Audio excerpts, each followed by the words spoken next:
Is it safe to say that based off of your comments, you're suggesting that these women at these abortion rallies are ugly and overweight? Yes. What do you say to people who think that those comments are offensive? Be offended. Let me begin the show by uttering some words that I never contemplated using together before, and those words are U.S. Attorney General Matt Gaetz.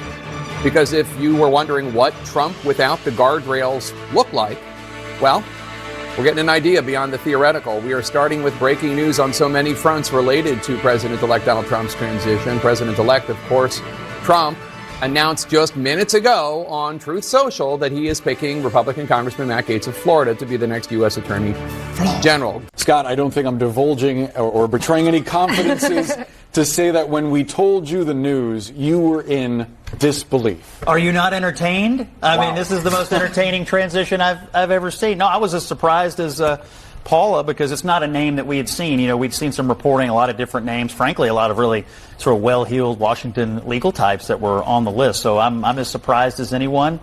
But what I take away from this is that this is a president-elect who is feeling his power. I mean, this is someone who is appointing people to things, whether it's Gaetz or anything else we've seen today, who is feeling his power, feeling his influence, doesn't feel like he's in a mood to negotiate with the people in Washington, D.C., he's here to do what he wants to do, and he's going to expect the Republicans to fall in line. Now, all these people, whether it's Gaetz or Hegseth or anyone else, have to go to confirmation and go through these committee hearings and prove themselves like anyone else. But it is apparent to me that Trump is in a decisive mood and is not someone who's interested in picking things that he would consider to be watered down. So that's my initial reaction to this one. I mean, we truly learned about it 2 seconds before we came on here. So, did you ever have a family member profit off of the notoriety of any case that you sat over? Say again, you're asking yes or no? me, you're asking me to comment on a case currently. Well, it seems you're connecting the dots, Mr. Attorney General. I'm just asking you as to a general principle, but you are aware that Judge Merchan's daughter was profiting off of this prosecution. You are aware that that creates the appearance of impropriety. You know the very reason there's a federal rule against judges giving donations is because it is the very attack on the judicial process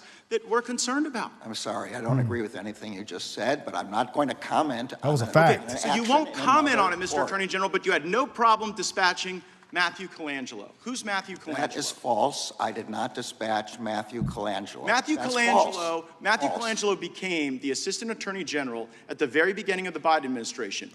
Without having been Senate confirmed, goes and gets this senior role at the DOJ, and then after, I believe it's Gupta replaces Colangelo, Colangelo makes this remarkable downstream career journey from the U.S. Department of Justice in Washington, D.C., and then pops up in Alvin Bragg's office to go get Trump. And you're saying that's just a career choice that was made that has nothing to do with the lawfare coordinated by the... I'm saying it's false. I did not dispatch Mr. Colangelo anywhere. Well, do you know how he ended up there? I assume he he applied for a job there and got the job. But see, you know what? I can tell you I had nothing to do with it. Well, you might not have had anything to do with it, but we've got this contemporaneous evidence in Mr. Pomerantz's book. So Pomerantz writes this book, which I'm sure you're aware of, where he says, we put together the legal eagles to get Trump. We got all these folks together and we assembled them for that purpose. And so when we on the Judiciary Committee think about attacks on the judicial process, our concern is that the facts and the law aren't being followed. A target is acquired, here, Trump, and then you assemble the legal talent from DOJ, Mr. Pomerantz, and you bring everybody in to get him. And meanwhile, the judge is making money on it. The judge is making money on it. The judge's family is making money on it for stuff that you yourself wouldn't do. You know, no one's going to buy this. No one's going to believe it. It's going to create great disruption. And I am saddened by it because, like you, I have given my life to the law. I care deeply about the law. And I think that the lawfare we've seen against President Trump will do great damage well beyond our time in public service. Well, I've actually seen this guy before. Matt Gaetz. He be cooking. I just got to get I had to get a reminder right quick. I see why he definitely is on the gas pedal. He has foot on his neck. What is the Attorney General? Because now we know he just took his job. You don't want to go against the United States in no case. You see the guy that's the director of Homeland Security? Yeah, no, he's got the crazy eyes. He's for real. President-elect Trump intends to nominate Matt Gaetz to run the Department of Justice. What was your immediate reaction when you heard that? Well, it must be the worst nomination for a cabinet position in American history. Wow. I think this is something that falls well outside the scope of deference that should be given to a president in nominating members of his senior team. Gaetz is not only totally incompetent for this job, he doesn't have the character. He is a person of moral turpitude. And notwithstanding how difficult it may be politically, this is a nomination the Republican Party should oppose. See, I saw somebody said Thomas, what do y'all think about this? I saw somebody said that the way everyone is bashing these picks, you should know they're the right picks. Yeah. So Andrew Weissman, this to me, while shocking and galling, is the least surprising thing Trump has done since he won. I think since he won Tuesday night, yesterday he put Marco Rubio atop the State Department, and people at this table said, oh, this isn't going to be so bad. On Monday, he made the announcement that he would turn to recess appointments. It's obvious that this trio of Fox News anchors, Matt Gaetz, whose biggest war in Washington is with Kevin McCarthy, and Tulsi Gabbard, was what the recess appointment was all about.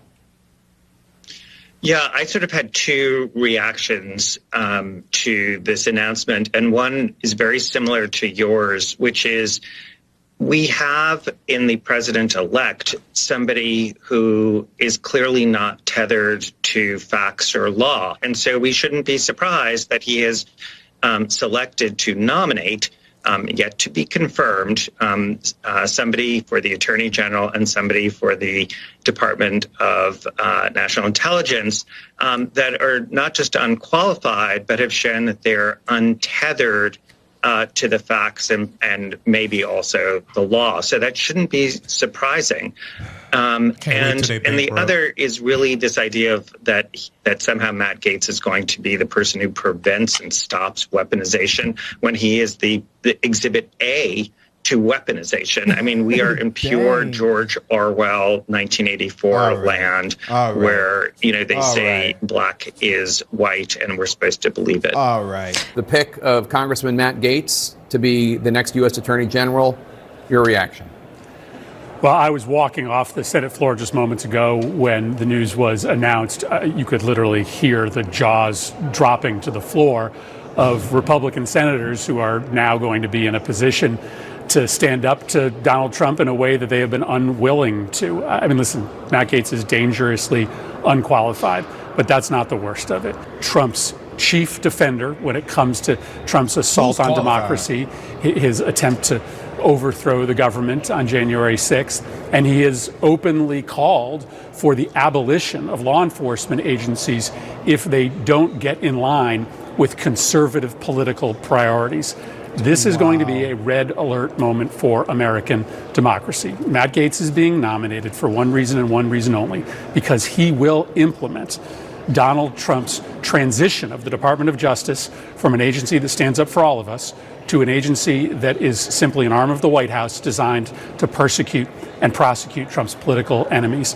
Nobody's qualified in Washington, apparently. He's not qualified. She's not qualified. They qualified. You not qualified. I ain't qualified. Damn. It's interesting that he says he's not qualified and they hold the same position. Like, this guy's a Democrat senator in Connecticut and Matt Gaetz a Republican senator in Florida. So, like, who is qualified? Like, how do we know who's qualified? No one's qualified, Brandy. Like, they saying the dude that Trump that worked on Fox, who's a veteran with all these like 4-star appointments, is unqualified for the position. Oh, you talking about the Secretary of Defense guy? Yeah, they saying he's unqualified. Well, they said Kamala's more qualified than Trump. Hey, you know what? Trump was literally already the president. If you don't agree, you're unqualified. Yeah, let's hit there right there. Shit. Action to Matt Gaetz as AG. Yeah, I don't know yet. I think about that one. Do you have any concerns about it?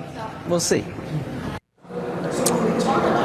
And others spoke a little bit more at length, Jake, including Senator John Cornyn, who's also a senior member of the Senate Judiciary Committee, someone who ran for majority leader, fell short in that bid, said we'll have to do our job as a Senate, do our advise and consent function. Very noncommittal when I asked him if he would support him. And I also asked Senator Tom Tillis, another senior member of the Senate Judiciary Committee, and he said, Mr. Gaetz and I have jousted on certain issues between the House and the Senate. He said at the end of the day, it only comes down to whether you have the credentials and also the relationships. And of course, what Tillis was referring to was Gaetz' central role in pushing for the ouster of Kevin McCarthy back last year. That led to a whole back and forth. It made him very unpopular among the House Republican Conference and faced a barrage of criticism from Republicans in the Senate as well, who viewed the whole episode as showcasing how the House was dysfunctional and that how they could not govern and the like. And they pointedly blamed Gaetz for leading the charge against McCarthy. That, along with the questions about this ongoing House ethics investigation into alleged sexual misconduct. Gaetz has denied any wrongdoing, but I asked Cornyn about that too, Jake, and he said, I'm sure that will come up at the confirmation hearings. So that's one of the things that members want some answers to on that topic as well, Jake. Interesting decision by the senator to invoke sword fighting as a metaphor there regarding Matt Gaetz. I don't know if they're going to do that to Tulsi, though. Has the liberal media been crying about Tulsi? I mean, Yeah. What the hell could Tulsi possibly You know that do? dude, Brian She's a Tyler terrorist. Cohen? Yeah, he was like, oh, this is something for the Kremlin or something. Oh, man, I was like, oh, this nigga a dumbass. Wait, who? That dude, Brian, that you said you Kremlin wanted is to, you wanted Russia. to get on his ass. Yeah, that's like the FBI in Russia. The dude with the glasses on MSNBC. No, the dude on The YouTube. dude on YouTube with the suit. Oh, Brian Tyler. Oh. Yeah. Oh. He was tweeting stuff. People are mad about a lot of these appointments. People acting like it's the end of the world. Personally, they've yet to do anything. So I don't know why everybody's doing all this bitching and crying. Like, shut up. Why is it that the women with the least likelihood of getting pregnant are the ones most worried about having abortions? That was wild. Nobody wants to impregnate you if you look like a thumb. I seen people talking about that. He's thugging. Oh, man. Hold on. Were we at that event? Nah, I don't think he. It's crazy what he's saying. He spoke in Detroit when we was there. Nah, this guy's an absolute savage, man. How many, bro? Trump is literally hiring straight savages. Tulsi's an effing lie, a dirty Russian. Shill. A fucking disgrace. Here is what the truth actually is. Read the link thread if you care to be enlightened by basic facts. Community note. There's a community note on it? Hell yeah. That's insane. I don't know why people don't like Tulsi. I like Tulsi. She Man, used Tulsi to ain't did she nothing used to to be a nobody. Democrat, so I don't know why everybody's mad about her. That's the reason. Everybody that Trump picked is pretty young. Yeah, they're all millennials. So the future of the Republican Party is strong. Is very bright. Hey, somebody Make tried to tell advance. me, oh, the future of the Republican Party sucks. I said, yeah, all right. Keep telling yourself still that. 39. Dang, He's well, young. yeah, he was looks 38 young, when he yeah. ran for president. I don't know if it just, I'm being biased, but this team just looks very elite. It's because you know of them. That's why it's elite. Yeah, to we you. do know of them. Yeah. That's the only reason you feel that way. But then, I don't know, man. It seems like they're pretty elite because I don't think the left could make this eliteness. Well, we don't know of their, people and their logic. Yeah, I really don't know. But if who they were they're good, picking. I'm pretty sure we would know. AOC would be on something. And that's automatically That's their best hitter. I don't think Automatically. I don't think nowhere they best hitter. She's one of their best hitters for sure. Let's put Pete For Buttigieg sure. and AOC and Jamal Bowen on some shit. Jamal Bowen, he lost. He a Samaritan. He's a regular degular like us now. Oh, man. I think they best See, chance. they never put the hamburger man Chris Christie on nothing, bro. He don't never get no love, bro. He hate on Trump. Hamburger. He's over with. Yeah, he's done. Yeah. He tweeted out his whole Chris Christie, campaign. you might as well just. Let's see the And he Tulsi was clip. kissing up to Nikki Haley. I was like, oh yeah. And he's a neocon. His whole campaign was like Kamala. I figured out what neoconservative is. A neocon is somebody that wants to use the military to get to impose democracy. It clicked when I read the description. Everyone they call a neocon is like a warmonger. So if they're a warmonger, they're trying to use the military to impose democracy. So Nikki Haley would be a neocon. So don't the left. They're saying we're trying to spread democracy around the world. That's And then- neocon.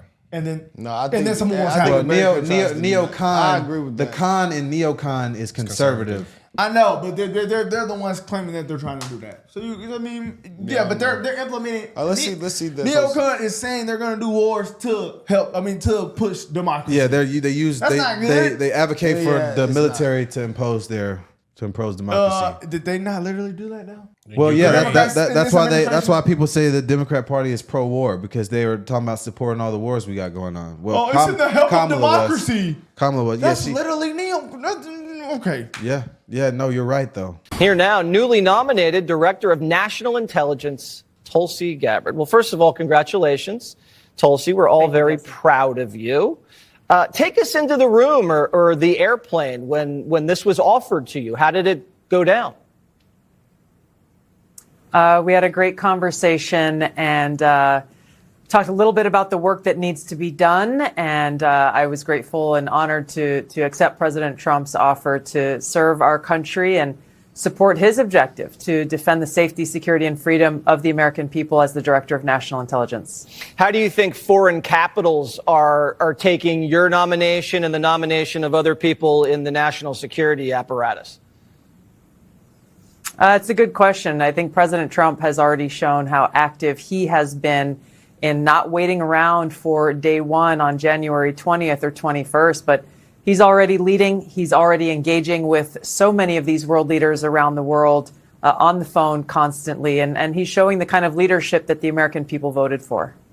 Do you expect resistance from the inside? Because there was a lot of resistance in the first term. And how would you deal with that?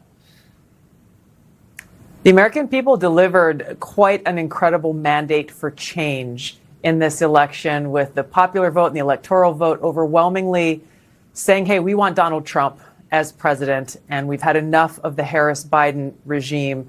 Of course, there's going to be resistance to change from the swamp in Washington.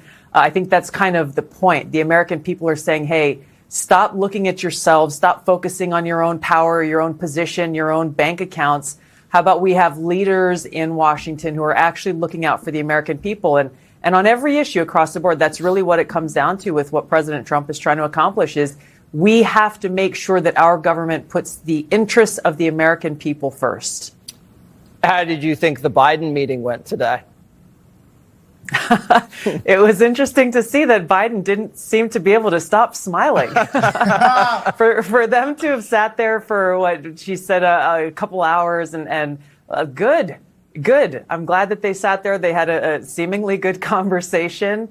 President Trump, I'm sure, is eager to get to work. You know something? The difference between Kamala and Tulsi, I noticed. Tulsi actually gives me the vibe of a strong woman. Bro, like that's what we said. She speaks very confidently. She's very like it's different. It was never about being a woman. She's very articulate. It was never that. Like she's confident when she speaks. She has a huge job. Yeah. That's when huge. Kamala speaks. Exactly. It's kind of whiny. Like, yeah. Like it's not as confident. It's not as articulate. Look, it's she not was as smooth. She had what they said 3 or 4 tours in war zones. Hey, she in that field. No, she's like that. She more stamped than Tim. He said, "I've had weapons in war zones." No, you didn't, buddy. You know who did though? Way more Tulsi stamped. Gabbard. Way more stamped than Tim. Do you see that video of her where she went to that army thing and they was shooting guns? They was competing. She was letting that thing go. Yeah. See, this. We don't listen to her. See, you see what I'm saying?